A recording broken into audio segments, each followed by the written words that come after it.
Welcome to the Human Capital Innovations Podcast. We're your source for personal, professional, and organizational growth and development, where we share original research, explore industry trends, and interview executives and thought leaders from across the globe. We hope you join us often for practitioner-oriented content around all things related to leadership, HR, talent management, organizational development, and change management. Maximize your personal and organizational potential with Human Capital Innovations Podcast.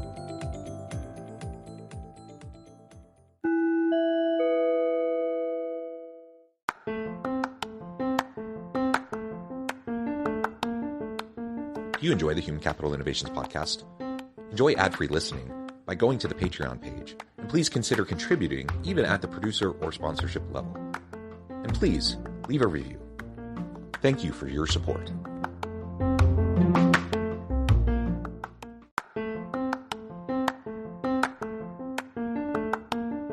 Welcome to the Human Capital Innovations Podcast. In this HCI Podcast episode, I talk with Kris Kluver about his book, The Fable, Life on Your Own Terms.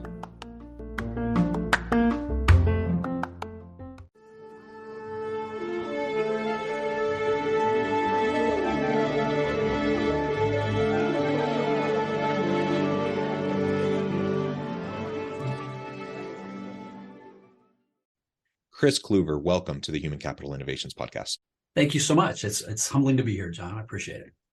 It is a pleasure to be with you. You're joining us from the Omaha, Nebraska area. I'm south of Salt Lake City in Utah. And today we're going to be talking about one of your recent books, The Fable, Life on Your Terms. I think there's a lot there that we're going to be unpacking and talking about life goals and dreaming big and how that applies to our lives. And I'm excited to have this conversation with you today. As we get started, I wanted to share Kris's bio with everybody. Kris Kluver is a dedicated speaker, facilitator, advisor, and seasoned entrepreneur, and best-selling author of The Aspiring Solopreneur, the Business Startup Bible, as well as The Fable, Life on Your Terms, part of the Defining What Next series. He has helped thousands of individuals, couples, and organizations find balance and achieve more than they ever thought possible using simple tools, candid facilitation, and unique stories. And I could go on, but I'm going to pause there. Anything else you would like to highlight, Kris, from your background, your personal context before we dive on in? No, I've been an entrepreneur. I started my first 15 companies when I was 19. So I've been in those spaces. I get it. I built them, bought them, sold them, wrecked them, and know what it's like to be on both sides, so to speak. Yeah. Well, that's fantastic. You're a serial entrepreneur that always brings a unique perspective to any conversation. You know, starting a business is not for the faint of heart, and then scaling it to the point of being able to sell and then move on. That's tremendous. Many listeners and many in my audience are in the same boat, trying to figure out how to grapple with the people management, the organizational leadership components as they're running their small business. And then others, of course, are from mid-sized to larger businesses and middle management all the way on up through executive levels. I think we all have our unique path in leadership. We all have our unique path in business. And I really appreciate your background, and I'm excited for the insights that you're going to be sharing with me in the audience. Let's dive on into this particular book, and we can zoom out and talk a little bit more broadly too, because you've done a lot of great work with a lot of people in a lot of different areas. But if we focus in for a moment on The Fable, Life on Your Terms, tell us a little bit about why this book, what drove you to write this book, and then we can start to unpack it a little bit. Well, thank you again for having me on. And I can say that I've had the good fortune to work with a lot of different leadership teams in the strategic work and facilitation that I do. And I've had a tremendous amount of fortune helping people grow a lot of 10X companies. We've had 8-9-figure exits.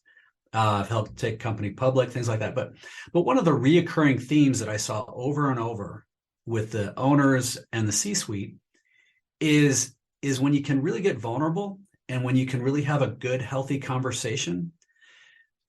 There's a lot of people who have tremendous financial success.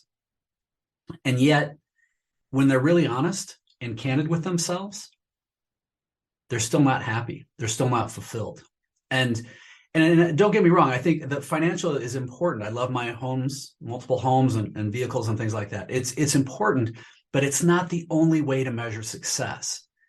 And that was sort of the primary theme, and that I kept seeing over and over and over.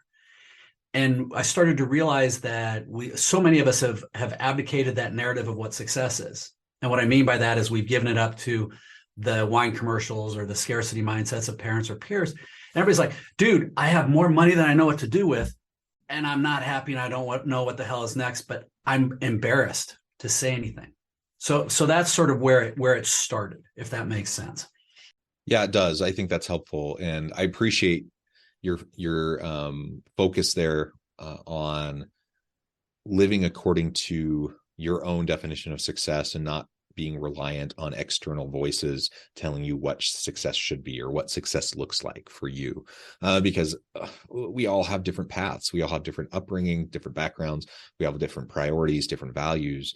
And if we're constantly chasing this external validation of what, some external definition of success and what it is, we're always going to come up empty. We're always going to feel like we're not measuring up. We're not going to be good enough. We're chasing that next thing. And while it's good to have stretch goals and to be trying to get ourselves out of our comfort zone, we should also be able to learn how to recognize our innate value and how we're enough just as we are. And we don't need that external validation from wherever it might come from. I think, for example, I've shared this on my podcast before, my own personal background. As many students did, as an undergrad student, I changed majors a bunch of times. And as I reflect back on that, it was two things. One, I was earnestly seeking, trying to figure out what fit for me, what I was interested in, et cetera. But I was also simultaneously trying to juggle what I thought the expectations were from my family, from my community, society at large, what a successful career would look like, et cetera. And so I found myself finally settling after multiple iterations, settling on a major, and being fairly far down that path, thinking this is it. This will set me up for success in life. I'm going to have, I'm going to have a good, successful, stable career, good income, et cetera, all those things, right? All the things that people say are important. And about a year into that program, I realized I hate this. Like, I'm good at it. I could do it. But I really don't like it. And the more I reflected on it, the more I realized I'm just doing this because I feel like everyone expects me to do this. And I switched one more time. I switched to something that was far less prestigious. And I ended up going down a completely different path. Now, fast forward 20 years, I'm so glad I did, because the path I took was much better aligned with me, my values, who I am as a person. It's allowed me to excel in ways I never would have, I don't think, if I didn't like what I was doing every day. And so I'm really grateful for that. I'm not quite sure why I was able to get outside of myself to see that happening in real time back then. I know many people find themselves trapped into careers and in lives where they were trying to, fit a mold and do what they felt like other people were expecting them to do, only to get, 10, 20 years into their career and feeling miserable. So I feel fortunate that for whatever way it happened, I had that wake up call early on. But it's just a reminder to me that we need to always be doing life on our terms and not being so caught up in these external voices that we hear all around us in society, because they're many and they're constant. Dude, I can't applaud you enough that you were able to break out of that mold. I think what I see over and over and over is people end up sort of reactionary and reacting into one thing here or there. They could do this, or somebody knew that, or this was a safe job. And I think a lot of times with our parents, they have the best of intention. They want us to be safe. They want us to be secure. They want us to, and it comes from a good heart. But rarely do people say, hey, go out and break shit, move fast, do stuff that's going to make you happy, breaks and try it. But I think that that's kind of a challenge that a lot of us are starting to transition to, because my wife, she's British, but she was the first one in her family to go to college. Immigrant in the UK from parents from this country in the Indian Ocean. Her dad was literate.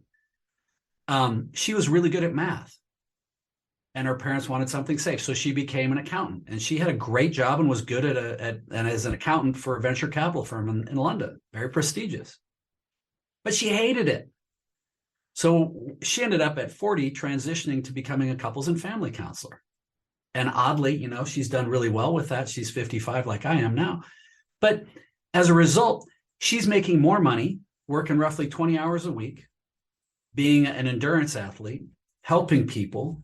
But she was able to redefine that. And I think that's sort of the intention with this whole piece, is that rarely do we decide and define on a holistic level, not just in our finances, but also in our fulfillment, in our relationships, as well as our health. What does amazing look like in that well-rounded life? And then we define, based on that, where do we want to go? And once we can do that, it makes everything run a lot better. And that's sort of the general intention of the Life on Your Terms courses and programs and how we achieve that.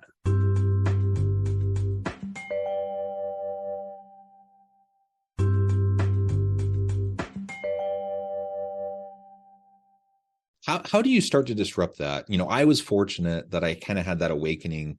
It required me to switch one more time and take some extra time in college before I finished. And so it delayed me a little bit, but I'm so glad that happened on the front end, right? Then if I was, at this point, I'm 43. If I was 43 and coming to the realization, man, I hate my career, that's a different thing. Cause I'm married, I have kids, I have mortgage, I have all these other obligations. And that's where people often start to feel trapped. So for anyone listening today, participating in this, either with the video or the audio, what could be those first steps in kind of stepping into the darkness and in that unknown as you start to realize maybe an adjustment's needed to start living your true authentic life and doing it on your terms, while recognizing the sometimes harsh realities of the world we're in, where we do have obligations, we're accountable to different people. We can't always just blow up our lives and start over. So how do we start the process? So there's a few different steps. The first, though, is always going to be creating some sort of awareness.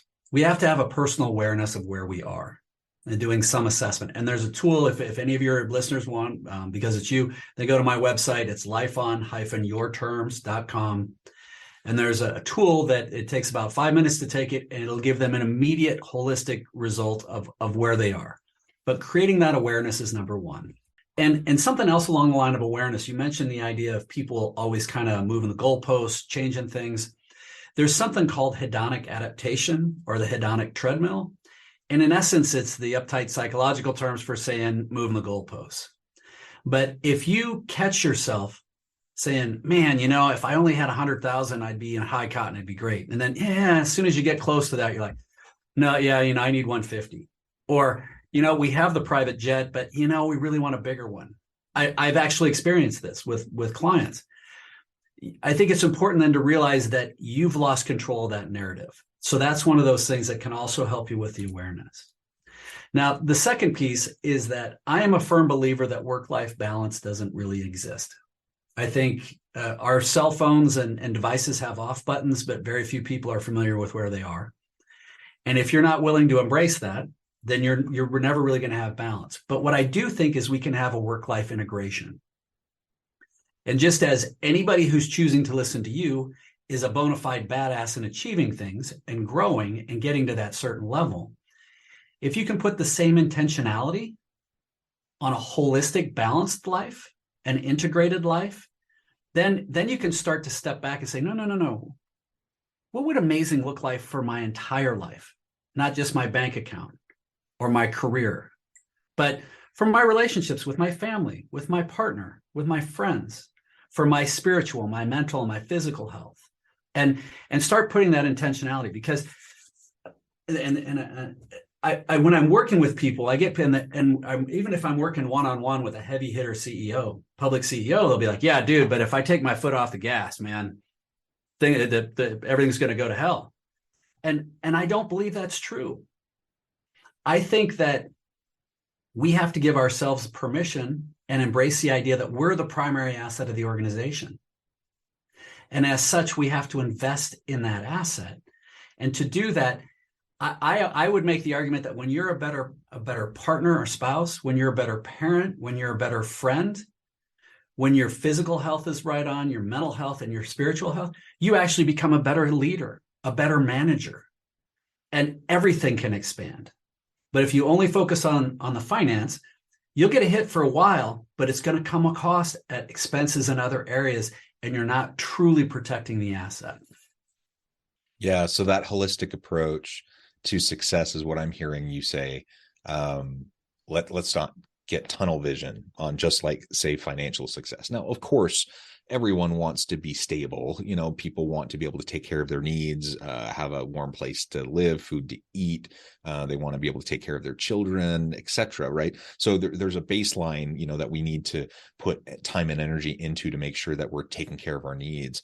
But to your point, once you get past that baseline and you get to the point even where you have some flexibility and you're not so stressed about money all the time, once you're past that point, just more isn't going to be enough. It's not going to fulfill you, and it's not going to you're never going to feel like you've arrived. And so recognizing that that's just one piece of a holistic tapestry of all these different elements of your life that you also should be paying attention to, I think is a really important step. I can tell you, for us, we've been practicing this, and we actually we go through the exact process we teach in the courses. And then my wife and I get together for an annual retreat, and then we go away for quarterly events where we actually use a regular strategic planning cadence for what we do. But in the time we've been doing this, we've 10x'd our income. We live part-time in Nebraska, part-time in Colorado, both by choice, high country at 10,000 feet. We've and we take 3 months off a year for adventure travel. We just got back from a month-long sabbatical in Nepal.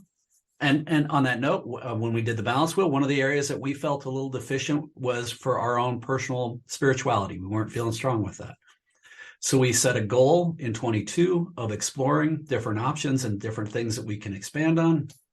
And as a result, we booked a 6-day, 5-night adventure in a monastery of exiled Tibetans outside of Kathmandu. I'm not going to shave my head and join the monastery, but it expanded my thinking and got me to look at things a little differently. So it's putting that intentionality, and I can tell you that honestly, I've used a lot of what I learned from there in my practice. It helps me become a better, more vulnerable, open person.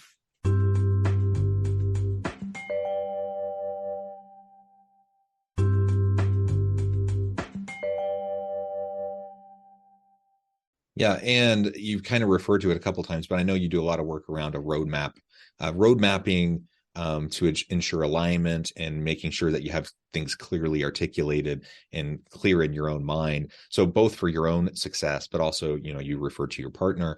You can do that within relationships, but as leaders within organizations, we can do that within our organizations, within our teams as well, because we need to have that alignment. So it's one thing for me to feel, like empowered and that I can be true to myself and chase my dreams. All that's really great. But if I'm a leader of a team, I also need to be creating an environment where I can allow others that I'm working with to do the same, where I can model for them that process and where I can support them in achieving their dreams and accomplishing really great things. Maybe walk through that whole road mapping approach for us. Well, so with the road mapping and the experience that we walk people through, we start with the balance wheel, and immediately we start to look for arbitrage. Where can we find little bits of pieces and that people can start getting a little bit of breathing room? How can we get some basic hits, so a little bit of victories just to start with? Then we use that same tool to help people visualize what amazing can look like. And we help people to start learning how to dream again. There's some tools we do and something we teach called the life-changing goal. It's kind of like Collins's BHAG, big, hairy, audacious goal. But for me, I shifted my thinking a few years ago about ROI, return on investment, to a return on impact. So, and my life-changing goal is to introduce 1 million people to a new way of thinking, impacting countless lives. That's my purpose. Am I clear on how I'm doing it? Not 100%, but it's getting clearer every day. But I know then that I'm having impact and I can drive, and that really gives me purpose. And then based on that purpose, well, it's actually going to be it'll be fairly lucrative. But that helps. So we go through, we create and we go through a process to clear our values, our true north, who we really are in our heart, so that what we're doing is in alignment with who we are and where we want to go. We have that big vision. We have that BHAG, that life-changing goal. And then we go through and actually create goals. We create, I think I have mine with me. We create goals. We create quarterly objectives. We have a giant bucket list of adventures and things we want to do to make sure we don't lose them. Then we have short-term things that need to get done and a long-term parking lot of things to hit. But this is this is mine. It's all worn up and tattered, but I keep it in my back pocket. And my wife and I we go out on a date night once a week and we try and read through it. It helps us stay on track. It creates that accountability and structure for that. And that's the last thing we work through is the idea of ruthless but compassionate accountability. How do we hold each other feet to the fire? Because once you have a goal, and candidly, man, that's the biggest challenge for most heavy hitting people, is how do we step back and think like a 7-year-old and say, you know what? If I couldn't fail at something, what would I dream I could do? And let it go and start dreaming like that on what that is and get that energy and excitement again. Yeah, I love that. And that energy and excitement is what can see us through the hard things that we face. Everyone has them. Everyone has their stuff, their baggage. Everyone has obstacles and roadblocks in life. Whether that's physical or mental health related, or relationships, or disruptions or disappointments in work and career, right? We all have them, but when we have that energy, it allows us to navigate those choppy waters a little bit better, right? And it doesn't take away the hard things, but it allows us to bear them a little bit easier, and to learn from them and to then move forward. And I think that's as much as we could ask in life as we're facing the ups and downs and all of that. And as you were talking about with your wife and having that mutual accountability with your goals and this big vision and everything that you were wanting to achieve, again, applying that into the workplace, it's the same principle. As a leader, I should be coaching and mentoring and working with members of my team. I should be having performance conversations, help them to establish those big goals, and then help them towards achieving them, and then hold them accountable for achieving those goals. That's what good performance management's all about. There's plenty of examples of bad performance management. We don't need to go there right now, but from the context of what we're talking about, I think that's one of the things that we can focus on with our teams is helping them to think big, to get out of their own way, and then to work towards achieving those awesome things, which, by the way, are also going to help you look great as a leader. It's going to help your organization achieve and excel and accomplish really great things. So it's a win-win-win all the way around. Well, and I would take it even a step further, because it's the same tools. I've done strategic planning and facilitation with leadership teams forever. And basically, we're taking the same tools, but applying it to an integrated component in your life. I've actually worked with entire leadership teams and their spouses or partners and gone through this process. It's like, well, how does that have anything to do with leadership? Well, I tell you what, if you have younger people, and I would argue that the millennials and the Zs are some of the hardest working generation we've ever had, provided they have a why. If they're clear and they have buy-in, they'll bust their hump.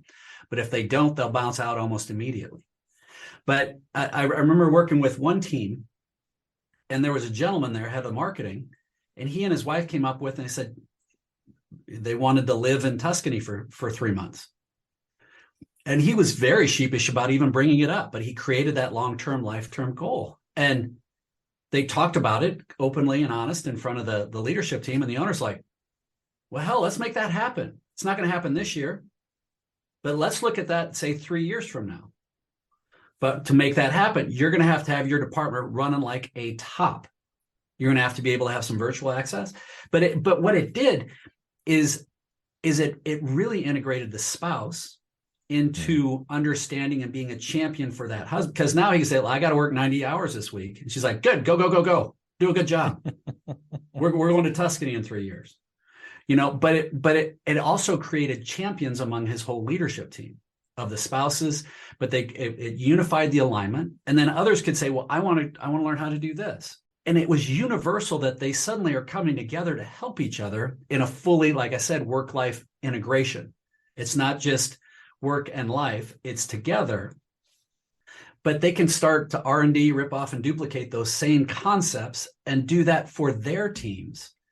And suddenly it starts to really expand out, and the engagement that you get is that, to me, is what the new workplace is going to be in the world. It's going to be that kind of integration.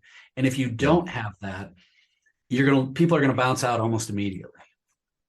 Yeah. Well, I love that vision for the modern or future workplace. Hopefully we're there sooner than later. Hopefully if I'm in an organization today, that's what I'm going to try to create. That's the type of environment and the type of culture that I want to propagate within my team, within my organization. Kris, this has just been a fascinating conversation. I know we've only scratched the surface. There's so much more we could dig into, but I note the time and I need to let you go. So before we wrap things up for today, I just wanted to give you a chance to share with the audience how they can connect with you, find out more about your work, where they can find your books, and then give us the final word on the topic for today. All right. Wonderful. Thank you again very much, man. So people are welcome to go to, you can get my book on Amazon. It's Life on Your Terms, Discovering What's Next. It's a fable. And my name is Christopher with a K, Christopher Kluver on LinkedIn, Kristopher, Kluver. You're welcome to connect with me there, as well as lifeon-yourterms.com. And I tell you what, because it's you and your group, they can, if they heard about you here, have them reach out. We've got a new cohort launching in February of 23 that is going to run through. It's an 8-week course, and I'll give them a discount. To put a pin in it, I like to say that sometimes extraordinary lives in the unreasonable. Be unreasonable. Anything is possible. And when you start thinking that way and you start openly communicating it, the whole world changes. But life is way too short to be miserable. How do you figure out to go out and thrive? I love it. Thanks, Kris. It's been a real pleasure. I encourage my audience to reach out, get connected, find out more about what Kris can do for you. And as always, I hope everyone can stay healthy and safe, that you can find meaning and purpose at work each and every day. And I hope you all have a great week. Do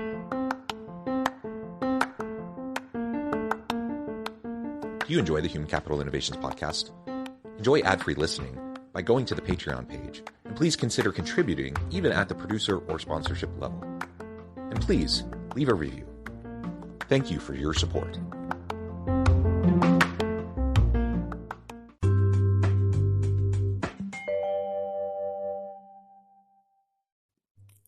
Thanks again for joining us for this episode of the Human Capital Innovations podcast. I hope you stay healthy and safe and that you have a great week.